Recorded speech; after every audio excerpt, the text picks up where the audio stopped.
the biggest story that's out there right now is the coronavirus. It's caused the cancellation of the NCAA tournament, all spring sports. The NBA's on hiatus. The NHL's on hiatus. They canceled the XFL. Basically, the sports world is on a break, and we haven't seen anything like this for quite a time. I think the only comparable thing that I can think of is 9/11, and this is, apples and oranges, but that was the last time I remember sports being shut down. So this is kind of an awkward time, not an awkward time, but a different time in the sports landscape, and obviously everyone's health and well-being is priority number one. But what I wanted to do is talk about how does this affect the NFL draft, and we've seen these leagues and that kind of shut down. College sports is done for the year until potentially college football season, and right now we're in the midst of NFL draft season. We just had the combine a few weeks ago. Right now this is where pro days and team visits and all that are going on, and we're seeing it impact that. Teams are pulling their coaches off the road. The scouts are not coming in. The pro days are getting canceled, and I think this does have an impact to an extent on the NFL draft, because there's lots of players out there that didn't get to go to the combine or were not able to participate in the combine, and they were reliant on these pro days to kind of show scouts what they could do. Maybe there was a player that was hurt. Tua Tagovailoa is a prime example of this. He wasn't able to play in the participate in the combine because of his surgery, and they were anticipating closer to the draft that he'd be able to get out there and move around, and NFL teams could see his progress. At this rate, that's not going to happen. So how does that affect his NFL draft stock? Is he going to slide now because teams are still unsure of him? Is he still going to be the same? We don't know. A few combines or a few pro days have gone. You might still, teams might, like a college team, maybe they have their pro day, but they film it and they send those off to all 32 teams. That's a possibility.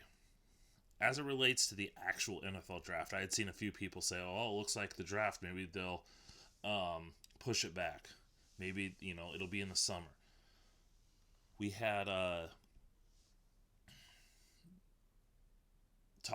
even the NFL started the NFL new season. The new year starts pretty soon. That's when free agency kicks off, and people are saying, "Hey, we should suspend that, push that back. There's no reason for teams to be, even the Eagles are shutting down their facility, and so you're not bringing in free agents. You're not talking to them.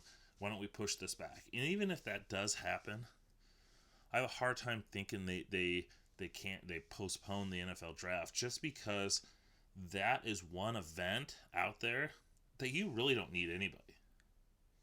In all reality, the NFL draft this year was going to be in Las Vegas. They're going to have it there. There's going to be tons of people there. A lot of people, it's a destination city.